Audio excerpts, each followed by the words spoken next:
All right, so welcome to this Thrive Together Masterclass on how to hire, grow your business by making the right hire. And today we have Erin Mayerato with us, who is the Vice President of Talent Acquisition at Pro REA Staffing. So Erin, I was reading your bio. You have over 20 years of residential real estate experience, which is Yeah. crazy, really, really crazy. And you've been with Pro REA Staffing for 6 years now. And we've known each other, I think, for Yep. or Seven now, seven, just seven. seven. Okay. Yep. Funny how that changes all the time. Just Right? the number keeps going up. And actually, I've been with Kathleen for 7 years. So there must be something in the water about 7 years ago. Lots of really fun partnerships were created. So, and we've known each other about 5 years. Mhm. And so you have, how many candidates have you placed, do you think, over the year? Do you have over the Oh years? Do you have my those kinds of gosh. I mean, stats? hundreds and hundreds. Hundreds. Yeah. Hundreds. Yeah. Yes. So Yes. it's a If you've placed yeah, hundreds, you've probably interviewed thousands, right? And so at correct. this point, yeah, seems like the perfect person to really have this conversation about how to figure out, what kind of leverage you need, who's out there, what's possible, how do you find them, how do you screen them, and how do you make them stay, right? So these are kind of the Right. questions that we hear all the time.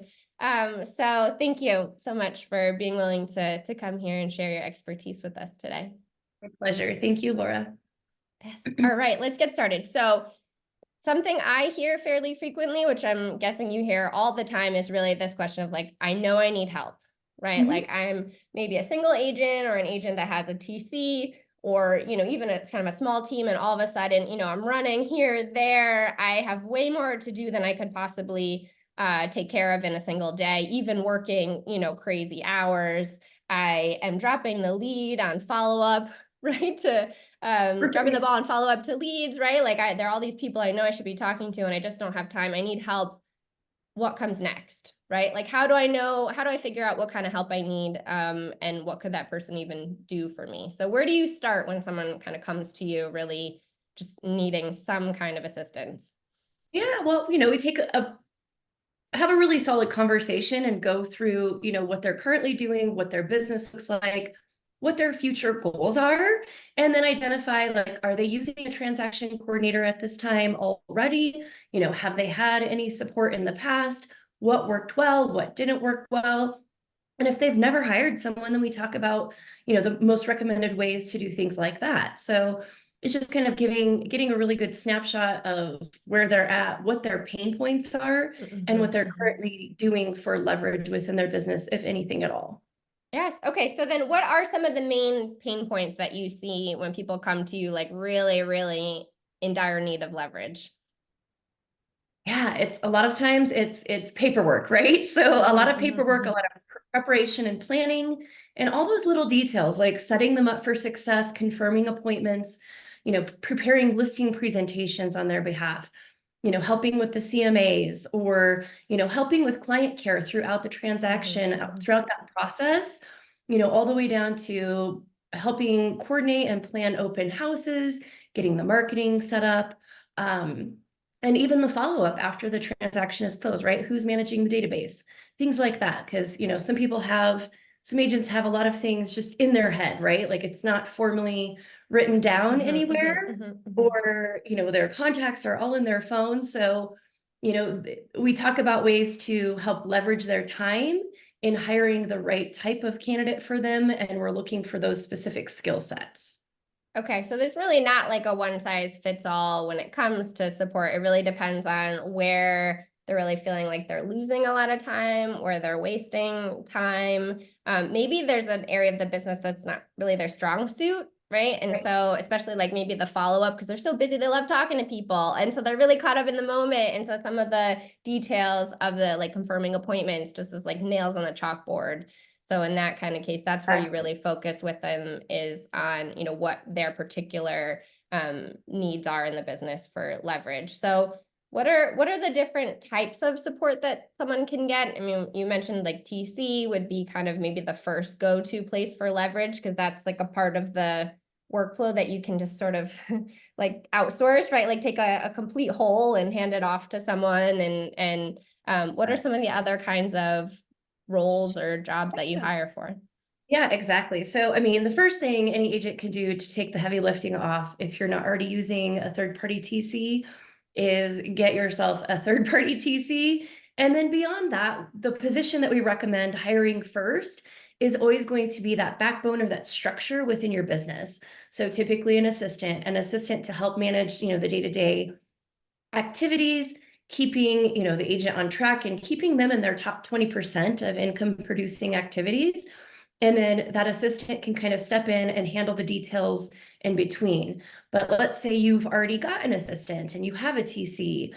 Sometimes the solution is to hire a virtual assistant to support that assistant, or you're growing in such a way that you need really an operations individual to oversee the other admin on your team and keep the lines of communication open.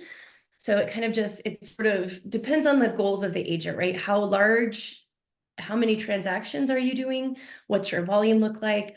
What obviously customer service is really, really important in helping maintain those really solid relationships.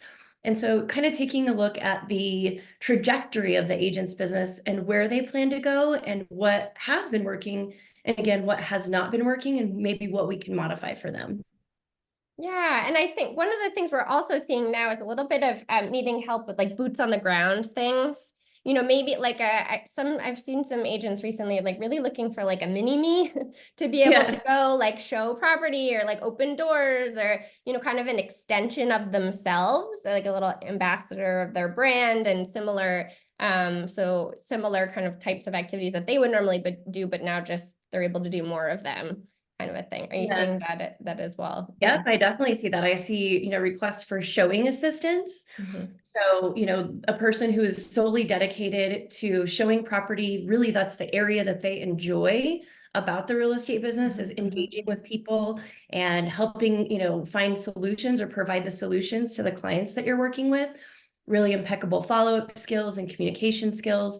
And then other positions I see are often like field assistants, right? So somebody who is out there to maybe support within that listing process, like making sure that the photography, any staging, making sure that repairs are being managed well on behalf of that client, running around, dropping off collateral, putting signs up, whatever that is, right? All those little nitty-gritty details that, it help bring everything together, right? It's all the little details in between that, that can't be overlooked in order to, help support your agents. Yeah, that's great. So then it's amazing that there's such a variety of options for leverage out there, but I'm imagining it gets to be a little bit intimidating for people, right? It's like when you can have anything, how do you even know where to start? And I've talked to so many agents that feel like, once you reach a certain level of production, a certain level, you're really busy and everyone says, well, hire an assistant. And they're like, but I don't know how to do that. That's not like it's not the same skill as knowing how to help people buy and sell houses. And so there's this factor of like, I would like to, I just don't even know where to begin, right? And so can you talk us through some of the steps? So once you figure out, okay, this is probably the kind of help I need in my business, like what do you do next? Yeah, so you will want to have a really solid list of the day-to-day activities, right? Because if you don't have a clear picture in mind for what you need in order for someone to support you, then you're not really going to have a lot of success in hiring that right candidate. Because what skills are you vetting for? What's the trajectory look like? What's the growth in that role look like for that candidate within your business? So identifying, a very set list of day-to-day activities, like, is it database management? Is it marketing coordination? Is it client care? What is it that's going to help you as the agent spend time out in the field, having those conversations and building those relationships that if is not taken care of, you're going to have, sort of that yo-yo effect, right? You're going to be, I have all of these transactions going on. I got really, really busy, but I didn't have enough time to prospect because I was handling whatever those activities were, the details. And then you notice there's a lot of inconsistency within your business. So what can we do to put the right person in place and what the skills are that we're looking for? Being aware of the technology that you're currently using. If you are using something or not using something, what needs to be streamlined or implemented? We need to have a solid listing checklist in place? Do we need to have, our marketing checklist in place? What is it that is going to generate that the level of success that you're looking for and allow you to increase your income and get out there and talk to people, right? So Yeah. you have to have a really solid idea of what it is. And yes, there are certain circumstances where people are like, oh, I have that. It's just in my head. It's so innately natural for me to just do all of these things.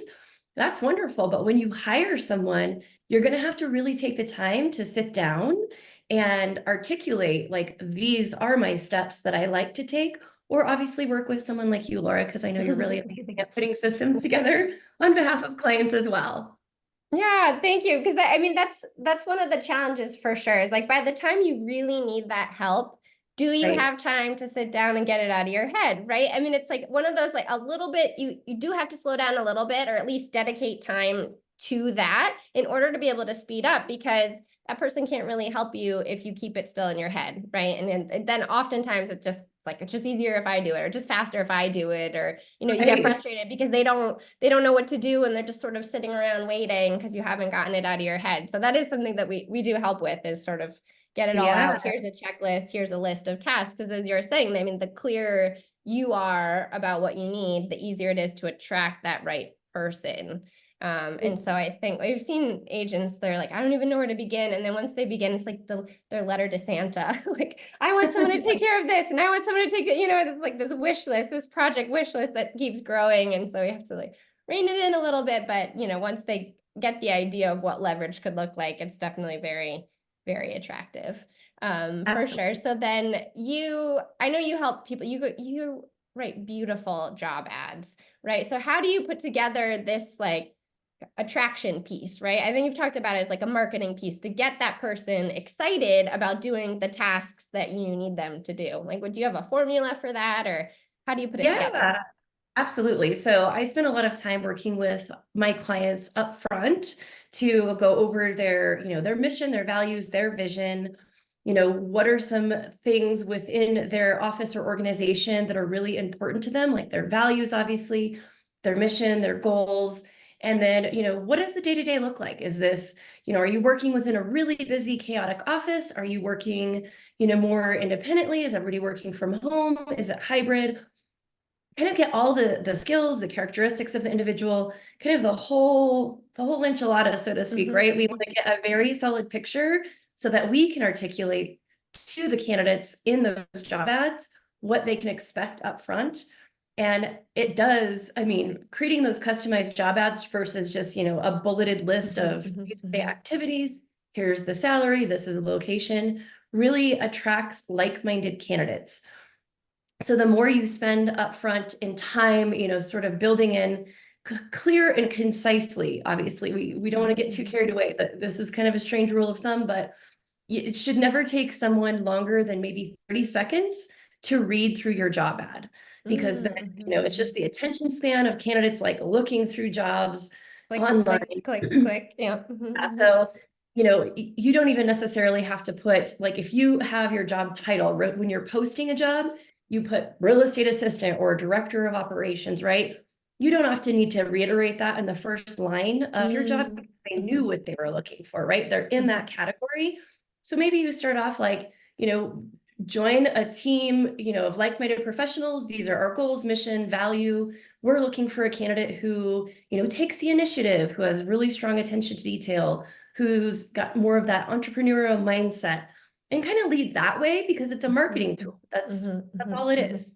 And so you want someone to really say like, oh, that's me. They're talking to me, right? That kind of Really identify. yeah. Yeah, and oftentimes one of the first questions I ask candidates when I meet with them for an interview is what really attracted you to this specific job? And oftentimes it is something that has been written in that job ad pertaining to the core values of the organization, the day-to-day activities, a combination of both. The location obviously is real important, but it's typically those types of things. And it's more often than not having to do with their mission, their vision, their values, and their culture, followed by the job. Okay. All right. So then you would say like really lead, don't bury the lead, like lead with the cultural fit piece. And then you would have a description of the responsibilities, sort of more general, or how much detail do you give in the ad? Just, like if we have your administrative support, what does that mean? That means, that could be anything from calendar management, email management, coordination with a transaction coordinator, marketing coordination, client care, database management.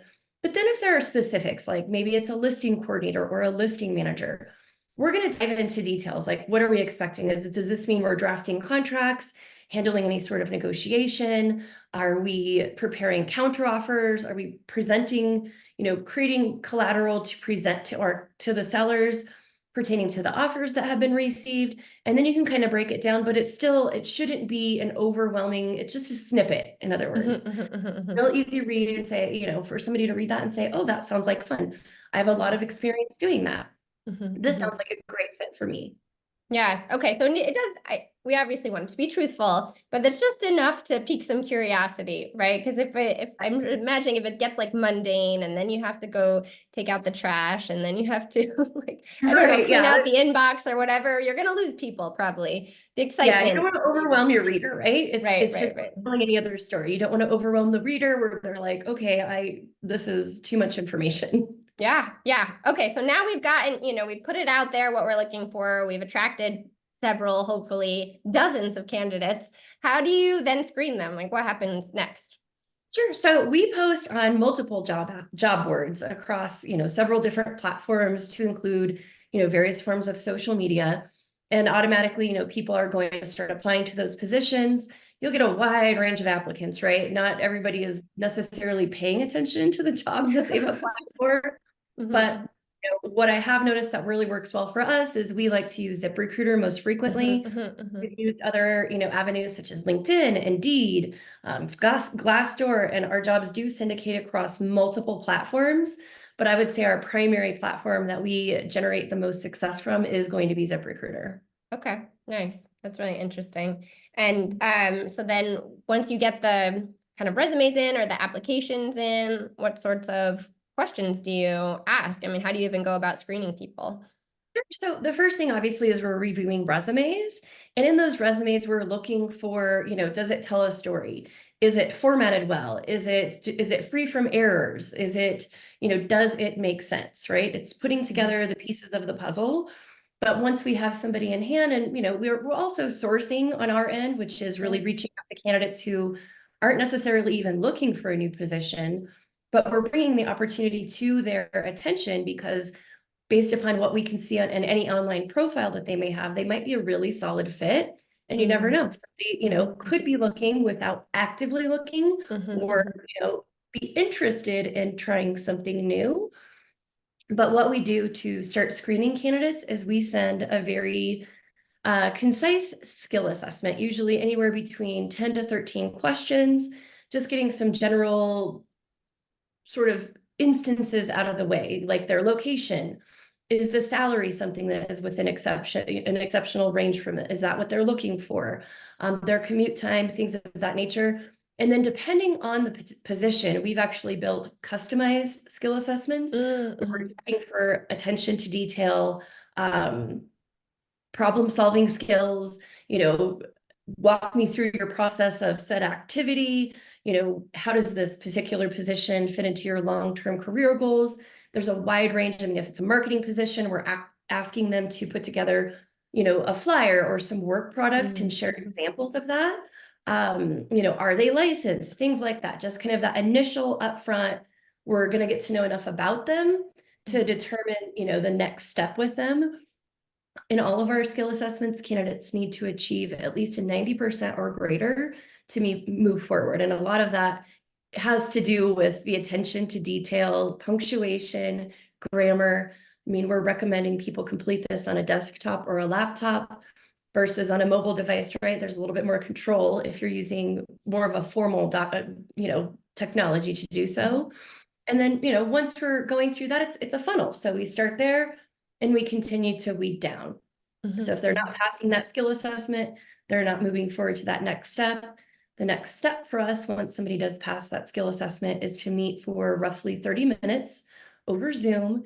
And we go through more of a formal interview with them. mhm. And a lot of times what we're looking for is, to make sure the story that they've told in that skill assessment is aligning with what we're hearing from them today. but we're taking a deeper dive. We're going into that resume. We're looking for patterns. We're looking for, why, for example, what was the problem that you were hired to solve within this Mm. position? Talk to me about your accomplishments and your challenges. Why did you part ways, for example? And we're looking for that pattern as we see fit. Anything really past 10 years on a resume is a little bit excessive because most likely, it's so irrelevant anymore at this point. But it doesn't matter. The people, for reference wise, thinking forward down the road, they may not even have contact with somebody that has, they've not worked with or been around for 10 A or more years. decade. Yeah.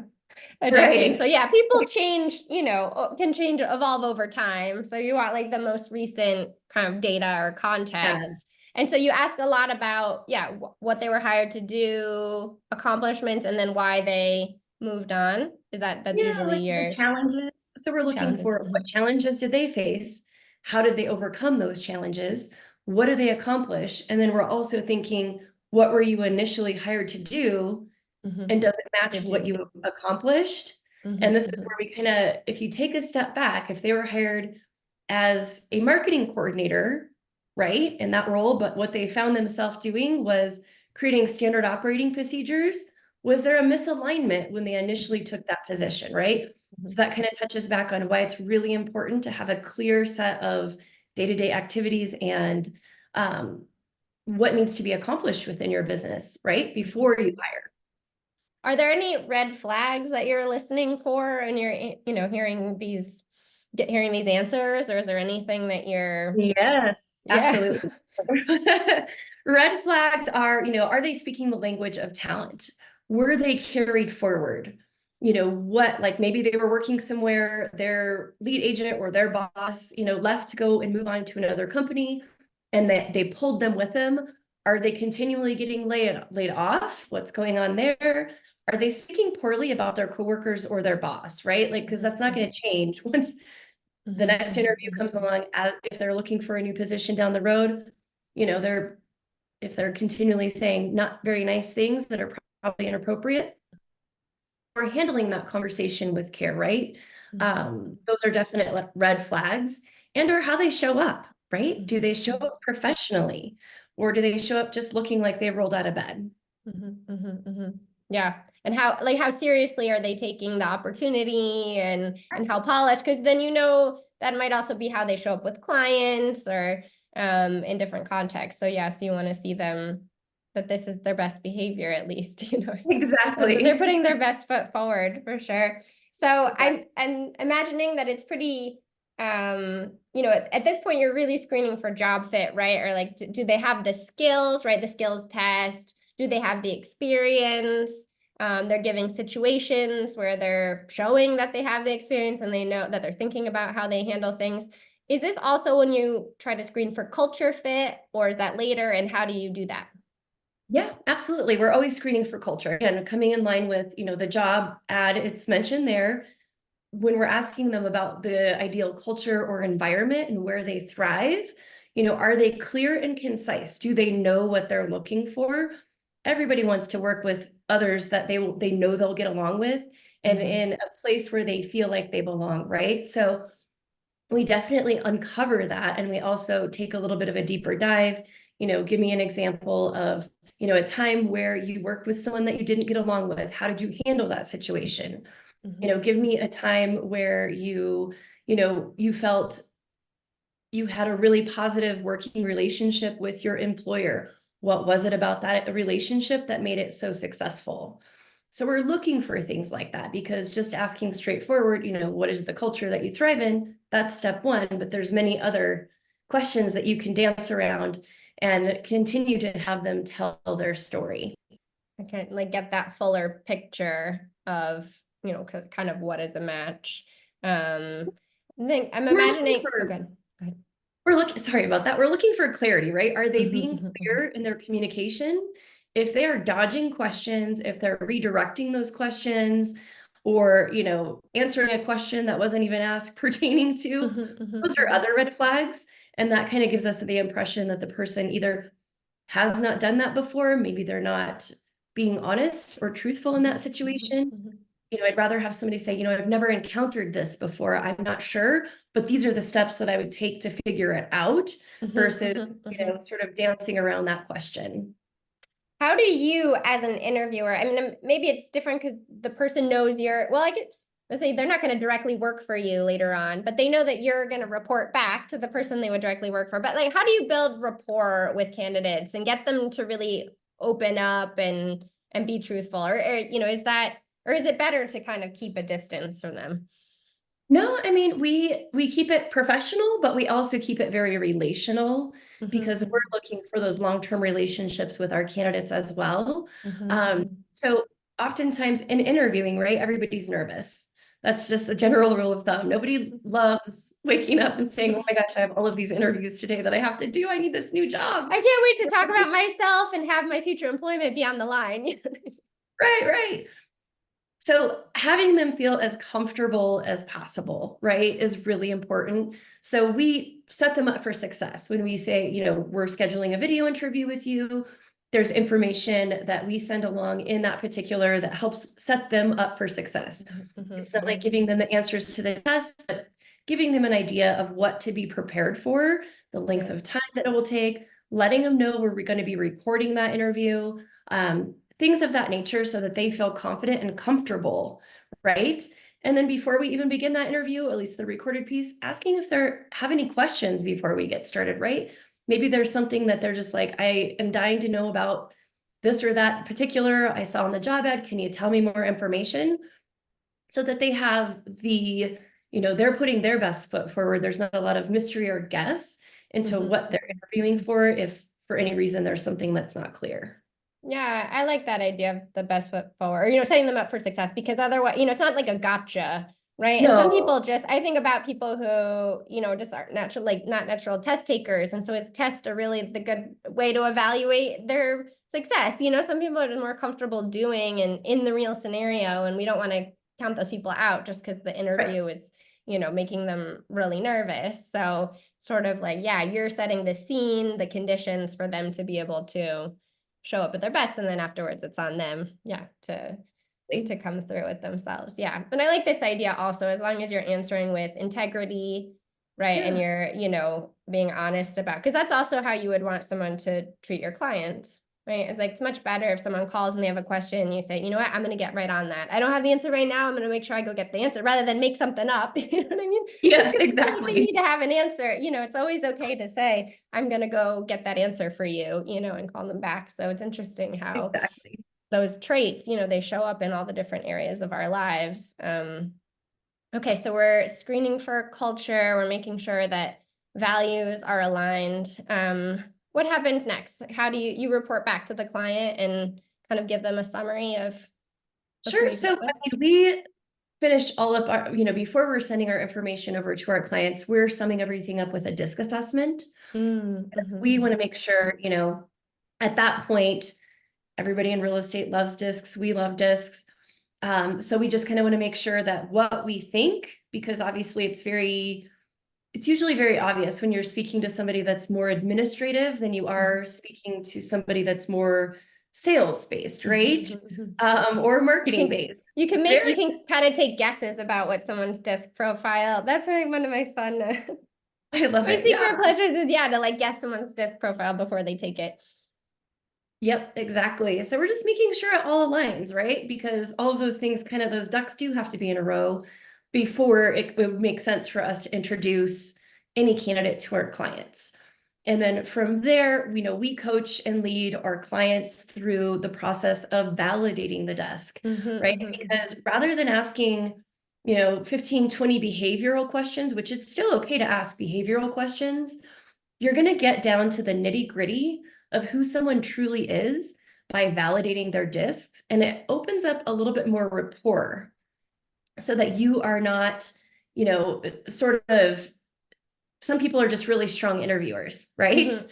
So this kind of helps overcome the challenge of knowing, are they really good interviewers? Or let's give them scenario questions, right? Within that disc and have them tell me about a time where it was true in alignment with what their disc is displaying, right? Or Okay, so where you it's true.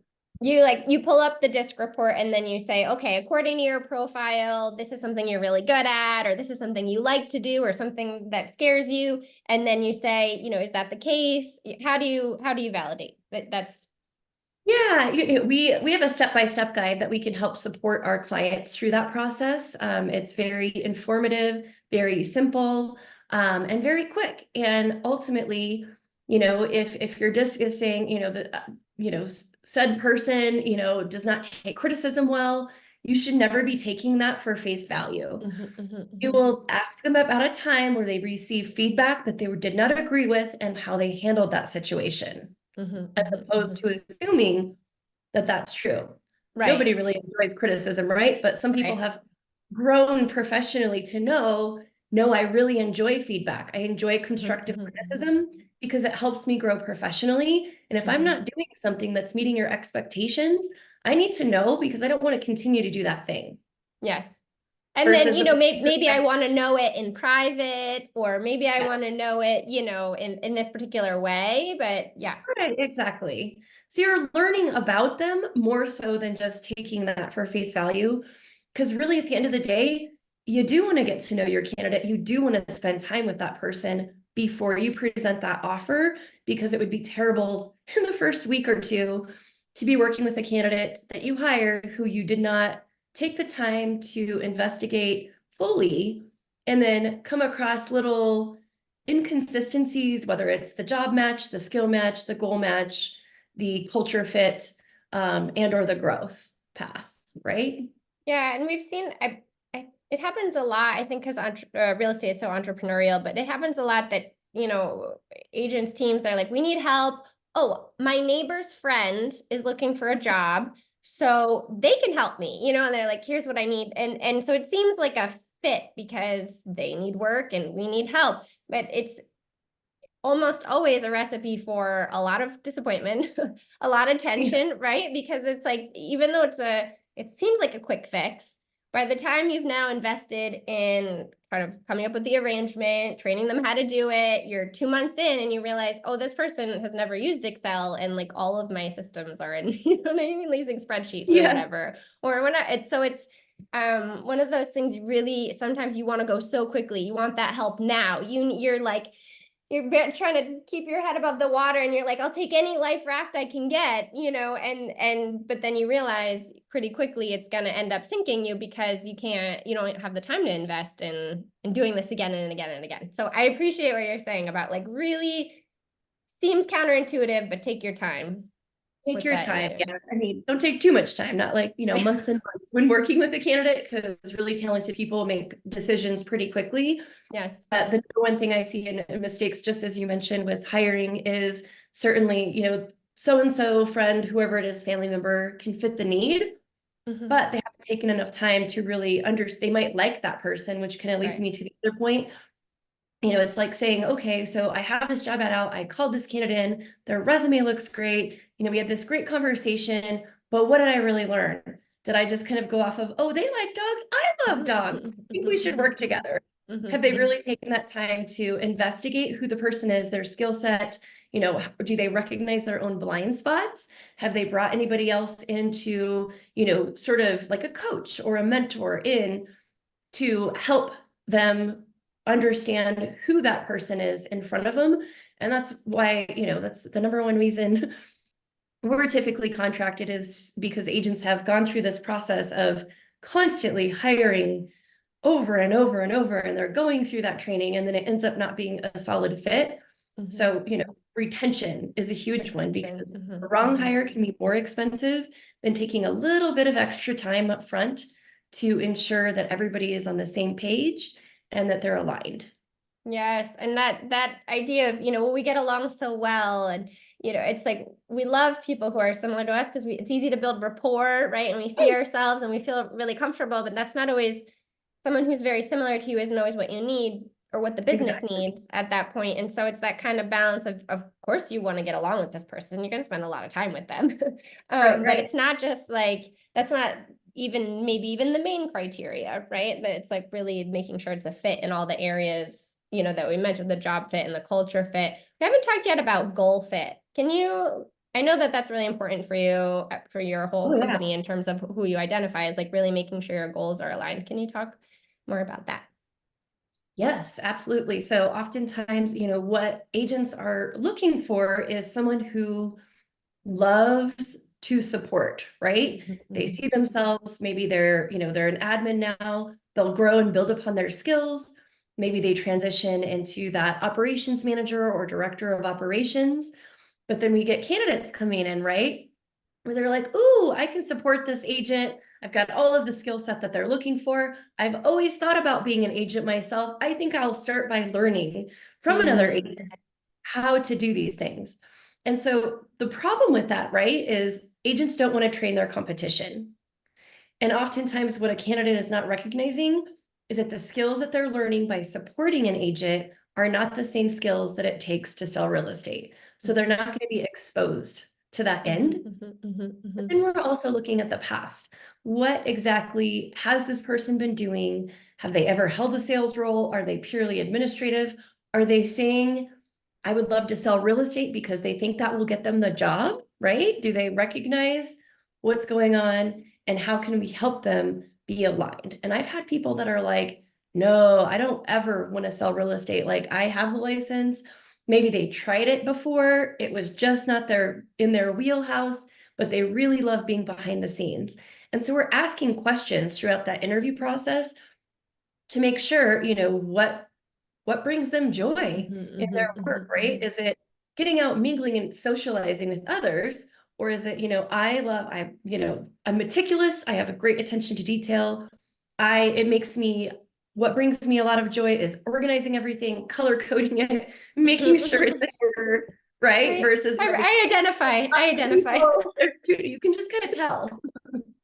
With the color coding. Yeah. And I mean it's interesting, especially because the showing assistant role that does tend to attract like people who are interested in being agents, and especially right now, and it's maybe a little bit slower market for some people, and buyers agents are looking to take on some admin work. And so there can be a fit as long as there's clarity around, what is the trajectory for this role? Like, what are you signing up for? Because if you're asking to be a director of operations, but really you want to go be an agent, it's not going to last that long, right? So that's why No. it's like everybody wants the alignment because you'd rather find that out sooner than later.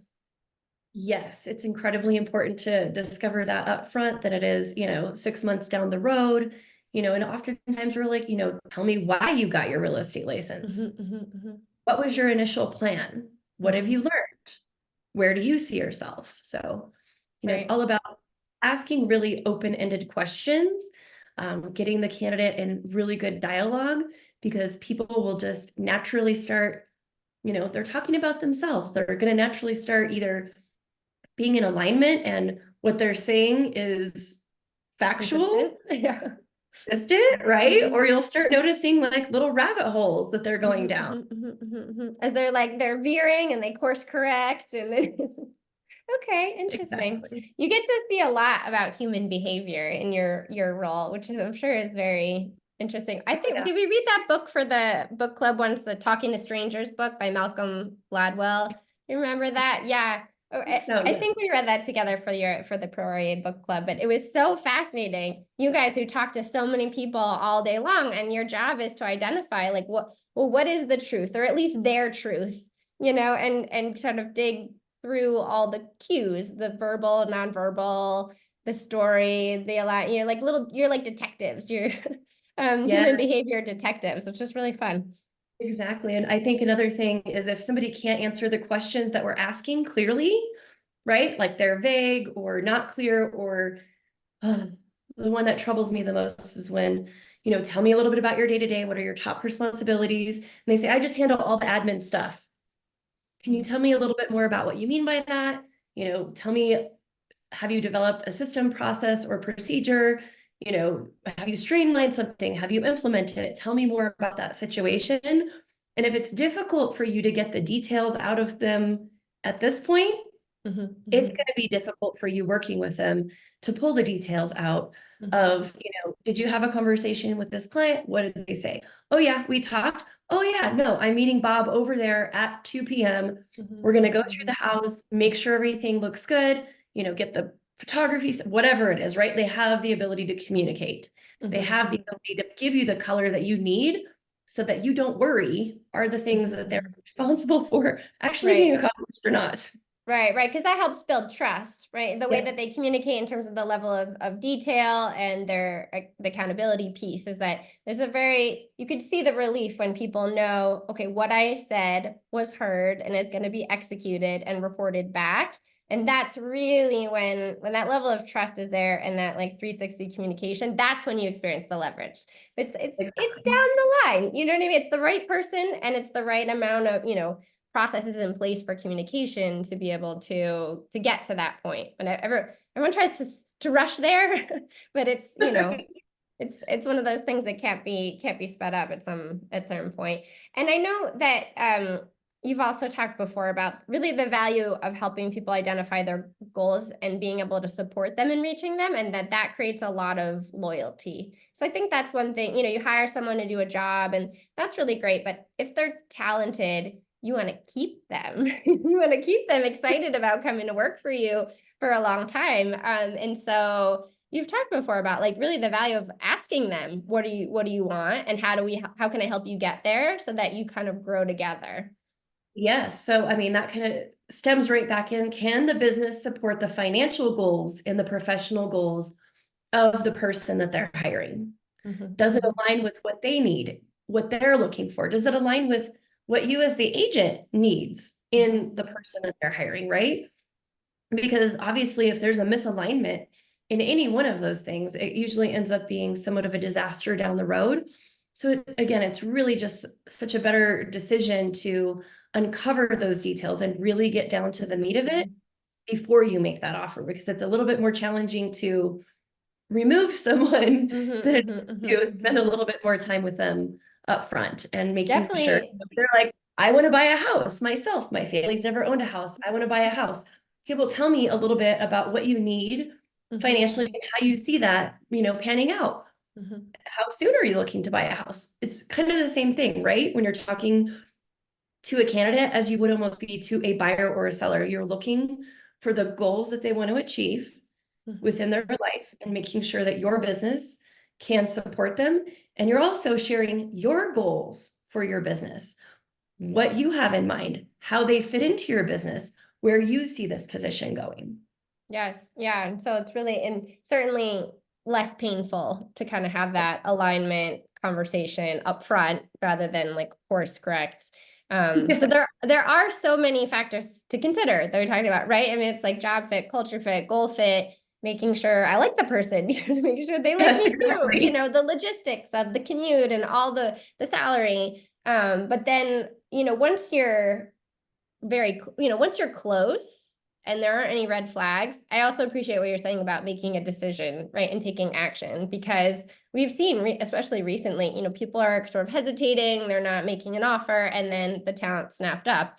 Because there are only so many experienced real estate professionals out there, or, like talented operations professionals who are available and they have opportunities, right? And Yes. so it's also Yes. important at a certain point to commit. Yes, to commit and make sure that the budget that you have in mind, right? What you're offering this person is in alignment with the fair market value for the skills and experience that you're looking for.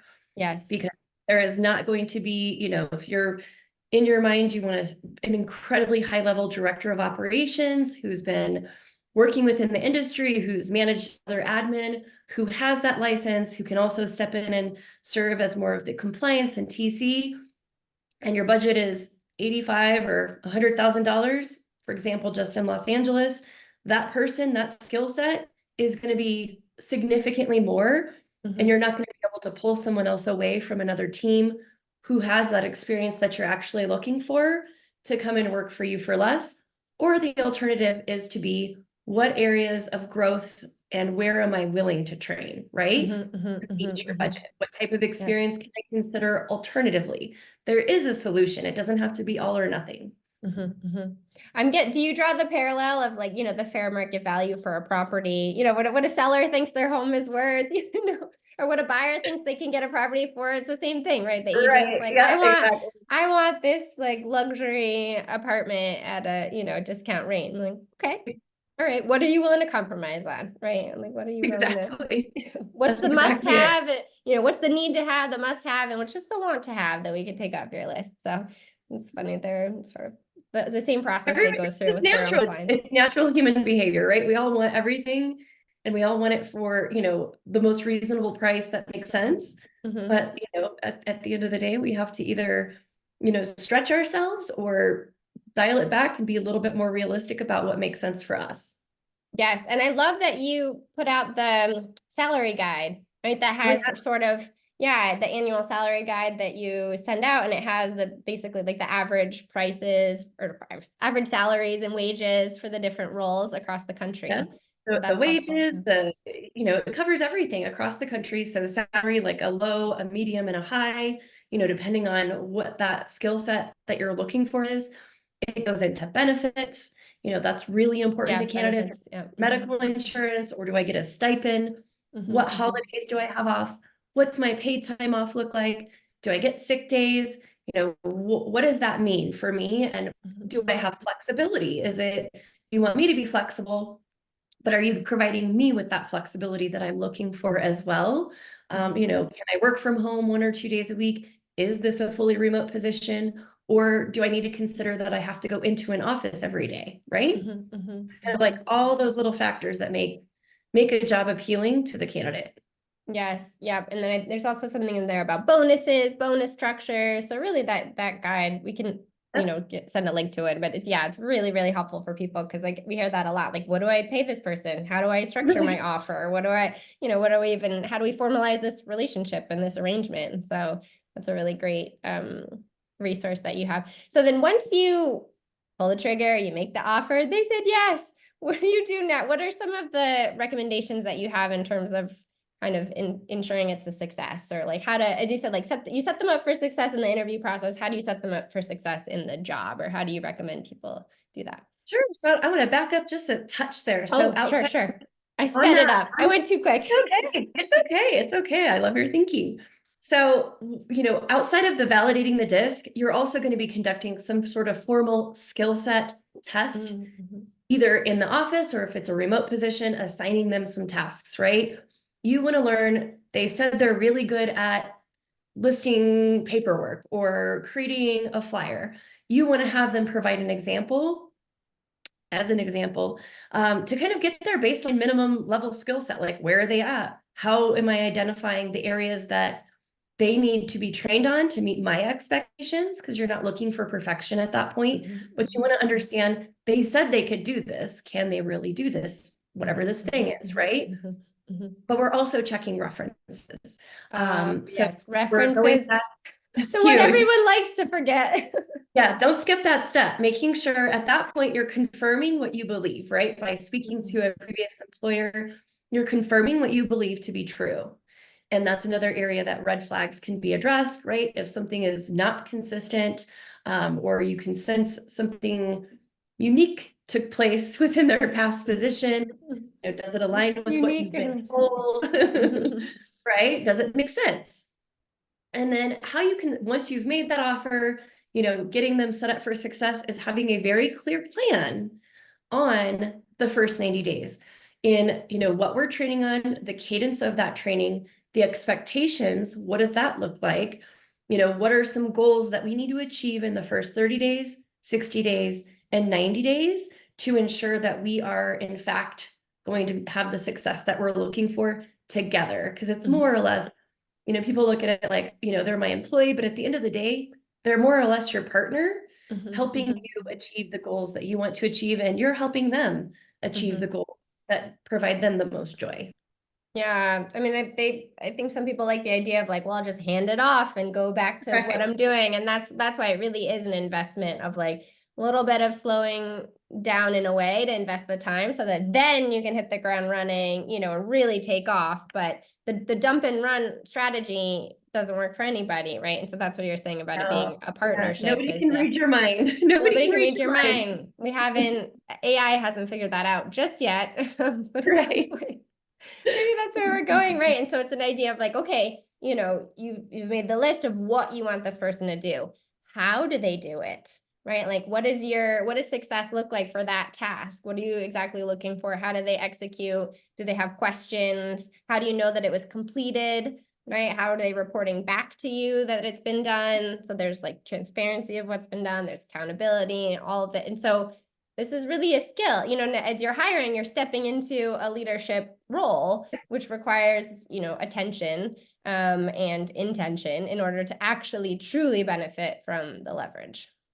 Absolutely. You definitely have to be ready to lead. You can't, you know, be expected somebody to fill the role of the leader on your behalf, right? Everybody wants, you know, most people want to hire an administrative leader, but an administrative leader is also going to take direction from you.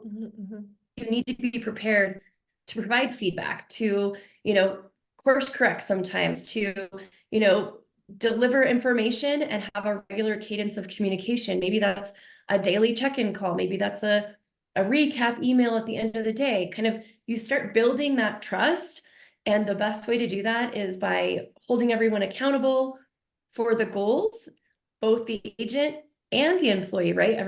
It's sort of like the honor system. Yeah. Everyone's holding each other accountable, making sure there's solid communication so that you know without a doubt that moving forward, you know, can get some of your time back and that candidate feels that they can be successful in the position as well. Yes, absolutely. And right, setting that idea of what, you know, what the goals are so that we know what we agree on our metrics before we even begin, right? And so I know the standards by which I'm going to be evaluated. I know that it is possible for me to reach those standards, you know, reach those objectives. I really I can feel good about it. I can be proud of what I've accomplished because I think especially sometimes in ops there's this idea of us as like clerks, right? It's like, and then they just check the box or whatever, but we're not machines. We're not, you know, what inspires us to produce our best work is like encouragement, drive, motivation, inspiration, right? And so you can't, when you just hand off tasks and you run, you're taking away the magic of the job and you'll get a result, but it's never going to be the greatest result if you're not there to also like pour in and the appreciation and the encouragement and inspiration. And that's when you get people to really like think outside the box and go the extra mile and show up with energy. And so that's, as you said, like you have to be willing to really lead if you want to produce that spectacular result. Yes, absolutely. 100%. Yes. Oh my goodness. Anything else you want to share with us, Erin, about hiring, mistakes to avoid? Yeah. Anything else that you've I think we've covered quite a bit. I mean, I would say that if you're in that stage in your career where you're needing to hire, whether it is your first hire or, you know, additional hires down the road, maybe you're building your team, I'd be happy to hop on a call and kind of go through what that looks like for you individually. Yeah, that's great. So we'll include your contact information so people can book with you. Thank you, Abby, for being here, and Haley and everybody. And yeah, and Erin, so appreciate your time and your expertise. It's great to learn from the best, learn from the experts, right? So we can avoid some of the mistakes and some of the challenges and shorten our learning curve for sure. Absolutely. Thank you so much for having me on here today, Laura. I really appreciate it. Our pleasure. See you soon, Erin. Take care, everyone.